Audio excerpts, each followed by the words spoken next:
Último dia de congresso, vou confessar que já tô um pouquinho cansada, mas claro que eu tô aqui pra ver tudo pra vocês, fazer esse resumo do último dia. E quem ainda não assistiu os vídeos dos 3 primeiros dias, vai assistir que tá muito legal. Ainda tem coisas de ontem e dos outros dias que eu vou fazer um resumão hoje e tudo que ficou faltando vai estar nesse vídeo.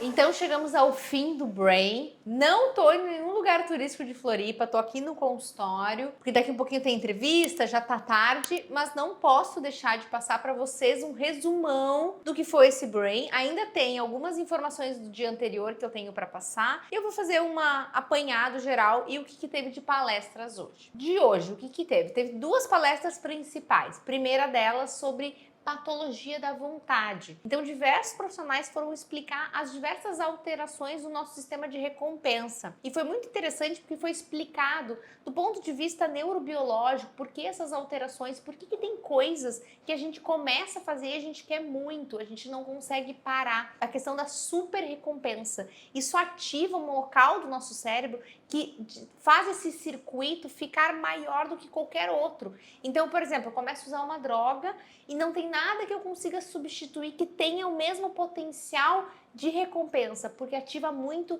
glutamato. Então, é algo que está sendo estudado cada vez mais e foi depois dessa introdução, foi se falado sobre as patologias que a gente tem relacionado, como, por exemplo, jogos. E temos muito agora os jogos de azar, aqueles jogos de aposta na internet. Quando que o jogo é um problema? Porque o jogo, ele traz muito a questão do brincar. Foi muito interessante hoje que se falou muito sobre a questão do brincar. Só que o brincar vira um problema quando eu tenho algum tipo de prejuízo, como apostas em que a pessoa perde dinheiro. E por que o nosso cérebro, mesmo perdendo, continua apostando? Porque a possibilidade de um ganho. Então eu começo a apostar, eu ganho inicialmente, isso desperta uma recompensa no meu cérebro, porque os jogos são programados para inicialmente tu ganhar. Só que depois as sucessivas perdas, elas acabam gerando a sensação de que, não, vou tentar mais uma vez, vou tentar mais uma vez e nunca é o suficiente. Até foi na hora das perguntas, foi perguntado por que mesmo jogando, perdendo e sentindo vergonha, culpa, as pessoas não conseguem parar de apostar. Né? Um questionamento dos próprios palestrantes, como é difícil a gente tentar entender isso no nosso cérebro, porque as pessoas, os jogadores, pessoas que têm um transtorno do jogo, acabam perdendo muitas vezes casa e muitas relações, tudo, e não conseguem parar de jogar, mesmo sentindo culpa e vergonha por isso. Transtornos por jogos é um diagnóstico, precisa tratamento, precisa acompanhamento, mas uma das coisas que o palestrante falou que é muito importante é o brincar na infância, porque o brincar faz a gente aprender a se frustrar. É importante a gente testar os nossos limites, porque quando eu tô na brincadeira, eu tô num faz de conta. Então eu posso ir lá brincar, perder ou ganhar e eu vou aprendendo com isso. Então brincar mais e usar menos telas. E o brincar vale para o adulto, desde que essa brincadeira não vire um problema, como por exemplo com os jogos. Doutora Carmita, com a palestra Quando Tesão Vira Doença, nos trouxe diversas informações, né, dessas alterações sexuais. Então, pessoas que começam a ter um problema com o sexo vira o centro da vida. E muitas vezes com culpa, com prejuízo.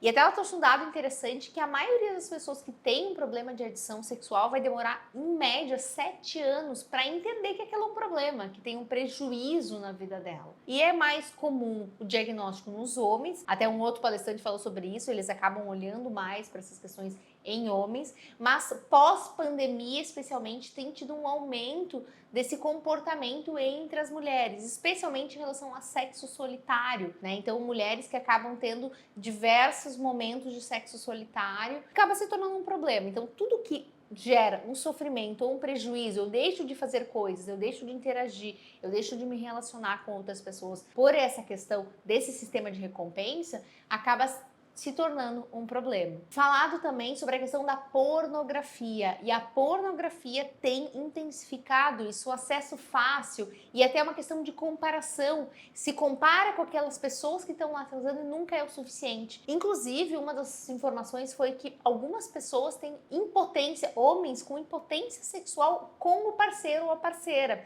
então acabam com pornografia, consegue ter só aquele sexo solitário e começa a ter impotência quando vai ter relação com o parceiro ou a parceira. Falou-se também sobre os tipos de tratamento disponíveis que a gente tem no Brasil. Tem alguns tratamentos que são proibidos no Brasil, mas que tem fora e que o resultado o paciente não quer usar, porque ele parte totalmente desejo. Tem alguns medicamentos, como os antidepressivos, estabilizadores do humor, que podem ser usados para regular essa questão da adição sexual. Falou-se também sobre vergonha e culpa e esse sistema de recompensa, né, das relações, o quanto as emoções impactam na nossa tomada de decisão. E outra palestra incrível foi sobre o poder do humor. E foi muito interessante porque tivemos 3 palestrantes e apenas um deles era médico, que era o Dr. Daniel Barros, que é um psiquiatra muito conhecido, que inclusive tem livros sobre o assunto. Falou sobre a questão da importância para a mente e para a questão dos quadros de depressão e ansiedade do rir. Fundador do Doutores da Alegria. Ele contou um pouco da história, fez todo mundo rir, fez todo mundo se mexer e reforçou muito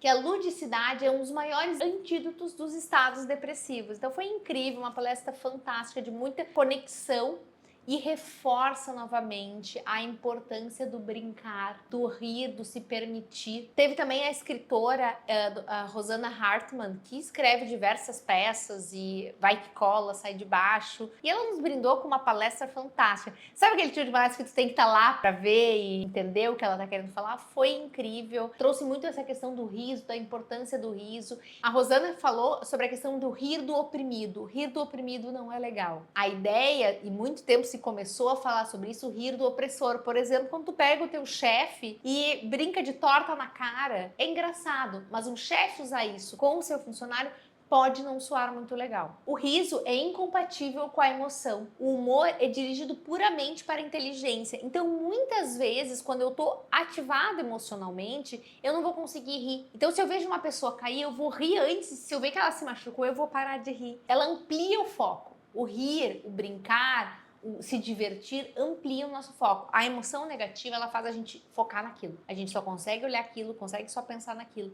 E rir amplia esse horizonte e faz com que eu me sinta melhor. Riam, se divirtam, brinquem, coloquem as crianças para brincar, diminuam o tempo de tela, de exposição à tela, de brincadeira, porque isso vai fazer muita diferença lá na frente em relação ao nosso sistema de recompensa. Além disso, outras palestras que não consegui assistir, mas que assim que for possível eu vou assistir. Teve uma palestra sobre racismo, a importância de a gente discutir isso, inclusive na formação médica, e como a gente lida, e a importância disso no nosso país. Tiveram diversas palestras sobre autismo e altas habilidades, inclusive quero ver se eu convido a Mari Bratz, que é psiquiatra infantil e assistiu todas essas palestras, para fazer um vídeo especial pra gente só com essa parte de autismo, TDAH. Tivemos vários novos medicamentos, psilocibina, psicodélicos, esquetamina, tudo que tem de novo nos tratamentos da depressão resistente também foi falado nesse congresso. Então, resumidamente, é isso. Algo que eu esqueci ontem de falar. Transtorno borderline lítio. Para quem não assistiu o vídeo de ontem, assiste. Faltou falar os estudos em relação a isso. Não viram evidências da diminuição, da melhora em relação ao transtorno borderline com o uso de lítio, o risco de diminuir risco de suicídio. É algo que a gente precisa individualizar. Então, tem pacientes que podem ter benefício, mas os estudos não mostram ele como uma opção,